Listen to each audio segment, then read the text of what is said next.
दोस्तों, कुछ सफर जिंदगी के लिए इतने ज्यादा डरावने बन जाते हैं कि उनको बाद में याद करके हमें अजीब सा महसूस होता है। मैंने भी अपनी जिंदगी में एक ऐसा सफर किया था जो मेरी जिंदगी का सबसे डरावना सफर बन गया था। तो आइए जानते मेरे साथ जुड़े हुए ये डरावनी दास्तां। दोस्तों, मेरा नाम रघुनाथ है और मैं यूपी का रहने वाला हूँ। सालों पहले मैं एक टैक्सी ड्राइवर की नौकरी किया करता था। मैं जिस सेठ के पास काम करता था उसके पास बहुत ही सारी टैक्सियां थी। मेरे अलावा उसके पास बहुत सारे ड्राइवर भी थे जो वहां पर काम किया करते थे। हमें सवारियों को एक जगह से दूसरी जगह पर छोड़ना होता था। हम अक्सर एयरपोर्ट से सवारियों को उनके घर तक छोड़ दिया करते थे। एक दिन की बात है जब मैं एयरपोर्ट पर इधर उधर भटक रहा था, लेकिन मुझे कोई भी मुसाफिर नहीं मिला जो मेरी टैक्सी में सफर कर सके। थोड़ी देर तक इंतजार करने के बाद वहां पर कुछ लोग पहुंचे और उन 2-4 जनों को देखकर मैं समझ गया कि शायद ये सफर करने वाले ही लोग हैं। फिर वो मेरे पास पहुंचे और बोले, भाई साहब आगे तक चलोगे? तो मैंने उन्हें साफ मना कर दिया क्योंकि मैं अपनी टैक्सी में काफी लंबा सफर करना चाहता था, चाहे उसके लिए मुझे पूरी रात ही क्यों ना गुजारनी पड़े। लेकिन फिर उन लोगों ने बताया कि उन्हें पथौर नगर जाना है। उस गांव का नाम सुनकर मैं तो हैरानी हो गया था क्योंकि मैंने आज से पहले कभी भी उस गांव का नाम नहीं सुना था। इसलिए मैंने उन लोगों से पूछा, लेकिन भाई साहब मैं इस एड्रेस के बारे में नहीं जानता। फिर उन्होंने मुझे पूरे रास्ते के बारे में बताया। तब जाकर मुझे याद आया कि मैं उस गांव से पहले भी कभी गुजर चुका हूँ। इस समय शाम हो गई थी और अब मेरी ये आखिरी सवारी होने वाली थी। इसीलिए मैंने उन लोगों को जल्दी से गाड़ी में बैठने को कहा। उन लोगों ने मेरा किराया भी डिसाइड कर दिया था कि वो मुझे कितना किराया देने वाले हैं, जिससे मैं भी खुश था और वो लोग भी। फिर उसके बाद मैं टैक्सी को स्टार्ट करके वहां से निकल पड़ा।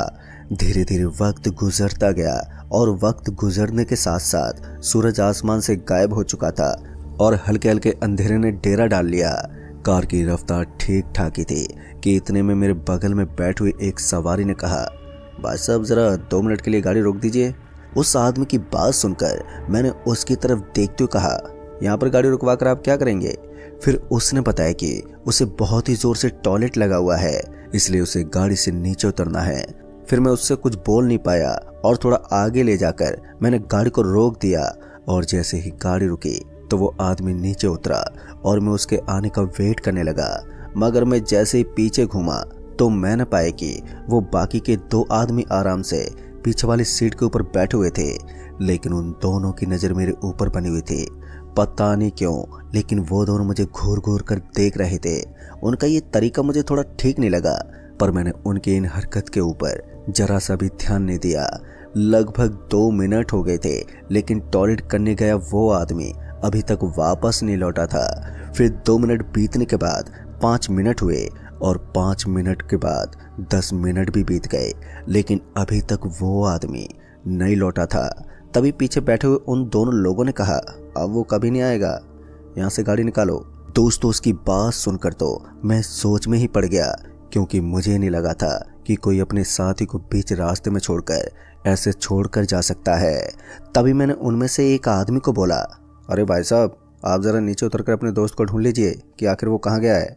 अब इससे आगे मैं कुछ बोल पाता कि उसने झट से मेरे कॉलर को पकड़ते हुए कहा, तुझे जितना बोला है उतना कर, वरना तुझे गाड़ी से नीचे फेंक कर यहीं मार दूंगा। इस बार उस आदमी का गुस्सा मुझसे बर्दाश्त नहीं हुआ और उल्टा मैंने उसकी कॉलर पकड़ ली। लेकिन मुझे महसूस हो रहा था कि मेरी ताकत उसके सामने बहुत कम थी। तभी उसने मुझे जोर से धक्का मारा और मैं गाड़ी के स्टीयरिंग व्हील से जा टकराया। सच में उसके बाजू में बहुत ही ज्यादा ताकत थी, लेकिन उसके बाद धीरे धीरे उस आदमी का चेहरा और उसका पूरा हुलिया ही बदलने लगा, जिसको मैं अपनी आंखों से साफ साफ देख सकता था। अब ये सब इतनी जल्दी में हुआ कि मैं कुछ समझ ही नहीं पाया। पहले की तरह दिखने वाला वो नॉर्मल आदमी अब किसी भूत की तरह बन गया था, जिसका आधा शरीर बालों से ढका हुआ था और उसका चेहरा अभी भी किसी इंसान की तरह था। फिर उस आदमी ने एक भारी आवाज में कहा, जितना कहता हूँ उतना कर, वरना तू भी मरेगा। अब एक बात तो मुझे समझ में आ गई थी कि मैं बुरी तरह से फंस चुका हूँ। मैं अभी भी वहीं का वहीं पड़ा हुआ था। तभी वो मेरी तरफ झपटा और मेरे मुंह से एक जोरदार चीख निकल गई। जैसे मेरे मुंह से जोरदार आवाज निकली तो मेरी आंखें खुल गईं। तो मैंने देखा कि मैं उसी जगह पर खड़ा हुआ था और वो आदमी टॉयलेट करने के लिए अभी भी बाहर ही गया था। फिर मैंने एक नज़र मेरे पीछे बैठे हुए लोगों पर डाली तो वो एकदम नॉर्मली दिखाई दे रहे थे, लेकिन वो मुझे देखकर बार बार मुस्कुरा रहे थे। तभी मुझे बाहर की तरफ से कोई आदमी आता हुआ दिखा और ये वही आदमी था जो टॉयलेट करने के लिए गया था। फिर जैसे वो गाड़ी के अंदर आकर बैठा तो मैंने उस आदमी से कहा, अरे भाई साहब, आपने तो बहुत समय लगा दिया। तभी उस आदमी ने कहा, हाँ तो आपने कौन सा भूत देख लिया? और इतना बोलते हुए उसके चेहरे पर भी एक मुस्कान सी आ गई। पता नहीं क्यों, लेकिन इन लोगों के बीच में बैठकर मुझे अपने सपने की हकीकत का एहसास हो रहा था। फिर मैंने गाड़ी को स्टार्ट करने की कोशिश की, लेकिन इस बार गाड़ी स्टार्ट ही नहीं हुई। वो एक झटका खाकर फिर से बंद हो जाती। फिर मैं नीचे उतरा और बोनट को चेक करने लगा। वो तीनों लोग अभी भी गाड़ी के अंदर ही बैठे हुए थे, लेकिन इधर मैं अपनी गाड़ी की कोई भी प्रॉब्लम को पकड़ नहीं पा रहा था। तभी मुझे वहां से एक साधन गुजरता हुआ नजर आने लगा। मैंने उसके सामने हाथ दिखाया और अच्छी बात ये थी कि हाथ दिखाते उसने अपनी गाड़ी की स्पीड को कम कर दिया। ये एक ट्रक ड्राइवर था। वैसे तो मैंने बहुत लोगों से सुना था कि रात में ट्रक को कभी रोकना नहीं चाहिए, लेकिन यहाँ पर मेरी मजबूरी कुछ ऐसी हो गई थी। फिर वो ट्रक जैसे मेरे करीब पहुंची तो उसने ब्रेक लगा लिया। मैंने उसे अपनी प्रॉब्लम के बारे में उस ड्राइवर को बताया तो उस ट्रक ड्राइवर ने अपनी ट्रक को साइड में खड़ा कर लिया और नीचे उतरकर गाड़ी के पास पहुंच गया। फिर मैंने उसे बताया कि इन 3 सवारियों को काफी देरी हो रही है और मुझे इन्हें जल्दी से जल्दी उनके घर तक छोड़ना है। इतना बोलते ही वो ट्रक ड्राइवर मेरी तरफ देखने लगा। मुझे समझ में नहीं आ रहा था कि वो मुझे इस तरह हैरानी भरी नजरों से क्यों देख रहा है। फिर उस ट्रक ड्राइवर ने कहा, भाई साहब, आपने नशा वशा किया है क्या? गाड़ी के अंदर तो मुझे कोई भी नहीं दिख रहा है। उस ट्रक ड्राइवर की बात सुनकर, जिसका नाम शांतनु था, मैं बहुत चक्का रह गया, क्योंकि उसकी कही गई बातें झूठी नहीं थी।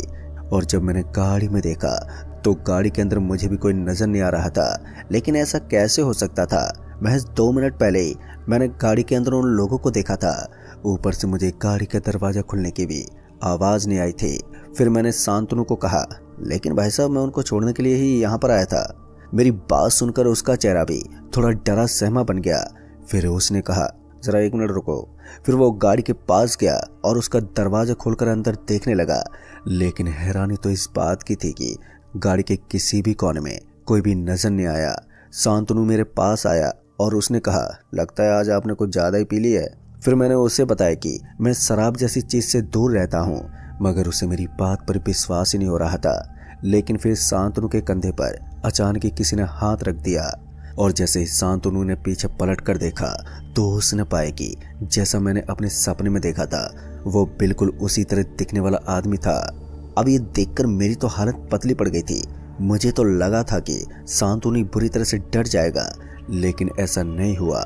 उल्टा शांतनु ने उसके सामने खड़े होते हुए कहा, कौन हो तुम? शांतनु की हिम्मत देखकर मुझे भी थोड़ा साहस मिल रहा था, लेकिन ये साहस कुछ देर का ही था। उसने हम दोनों को एक साथ पकड़ा और फिर हमें नीचे गिरा दिया। हम दोनों बीच सड़क पर गिर पड़े थे और फिर गाड़ी की हेडलाइट ऑन हो गई। और गाड़ी की हेडलाइट ऑन होने के बाद ये बात तो साफ थी कि वो गाड़ी हम दोनों को कुचलने के लिए हमारे ही तरफ बढ़ने वाली थी।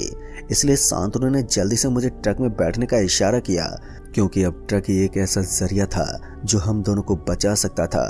उसके बाद शांतनु तो भागता हुआ ट्रक में बैठ गया, लेकिन उस गाड़ी ने मुझे एक जोरदार टक्कर मार दी। टक्कर इतनी जोर की थी कि मैं ट्रक के सामने जाकर गिरा था और मेरी हड्डी पसलियों में बहुत ही जोरदार चोट आ गई थी। गाड़ी फिर से मेरी तरफ बढ़ रही थी, लेकिन इस बार शांतनु ने मेरी मदद की और उसने मुझे किसी तरह से ट्रक के अंदर बैठा लिया। फिर शांतनु ने ट्रक का एक्सीलरेटर दबाया और ट्रक को तेजी से निकालने लगा। ट्रक को भगाते समय उसने हेडलाइट को ऑफ कर लिया था और सड़क के ऊपर का नज़ारा अब दिखना भी बंद हो गया था। मैंने शांतनु से कहा, भाई साहब, आपने ट्रक की हेडलाइट क्यों बंद कर दी? अगर ऐसा ही चला तो हम दोनों कहीं किसी साधन से टकरा जाएंगे। तब शांतनु ने बताया कि मुझे इसकी परवाह करने की जरूरत नहीं है, वो उसका रात दिन का काम है और ये सड़क सच में ही भूतिया है और ये उसका पहला ट्रैवल नहीं है जिसमें वो रात में इस सड़क से गुजरा हो। फिर थोड़ी देर के बाद ट्रक उस सड़क को क्रॉस करके आगे आ गई थी। इस बार उसने ट्रक की हेडलाइट को ऑन कर दिया। हेडलाइट को ऑन करने का मतलब साफ था कि सब कुछ नॉर्मल हो चुका था। पर तभी मुझे उस शांतनु नाम के ट्रक ड्राइवर ने बताया कि अभी तक सब कुछ सामान्य नहीं हुआ है। वो गाड़ी हमारे आगे पीछे कहीं से भी टक्कर मार सकती है, लेकिन अच्छी बात ये थी कि हम अब ट्रक में बैठे थे, जिससे हमारा कुछ नहीं बिगड़ेगा। लेकिन शांतनु ने मुझसे कहा कि फिर भी तुम ट्रक में मौजूद अपनी परछाई को मत देखना। अगर तुमने अपनी परछाई को देख लिया तो फिर वो आत्मा तुम्हारे शरीर में सवार हो जाएगी। अब ये सुनकर मेरी तो आंखें बंद हो गई थी और लगभग 10 से 15 मिनट बीतने के बाद जाकर मुझे होश आया, क्योंकि अब ट्रक ड्राइवर शांतनु मुझे एक होटल के पास छोड़ चुके थे। उस होटल के पास जाकर मुझे थोड़ा अच्छा महसूस हुआ, लेकिन मेरे हाथ पर काफी जख्मी हो गए थे और उनसे खून आ रहा था। तो शांतनु साहब ने मेरी काफी मदद की और उन्होंने मेरे हाथ पैर के ऊपर पट्टी बांध दी। फिर मैं उस होटल में रुक गया और उस रात शांतनु भी मेरे साथ ही रुके थे। अब बस मुझे इंतजार था तो जल्दी से सुबह होने का।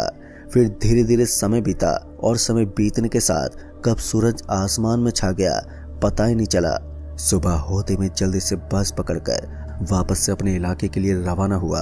और फिर जब मैं अपने सेठ जी के पास पहुंचा तो वहां पहुंचकर जो मैंने देखा वो देखकर तो मेरे होश उड़ गए।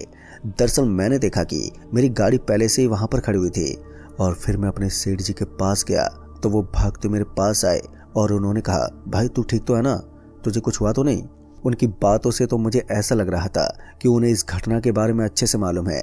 फिर मैंने उन्हें रात में हुई सारी बात बताई और मेरी बात सुनकर उन्होंने मेरी तरफ देखते हुए कहा, मैं जानता हूँ काफ़ी बार इस तरह की घटनाएं होती हैं।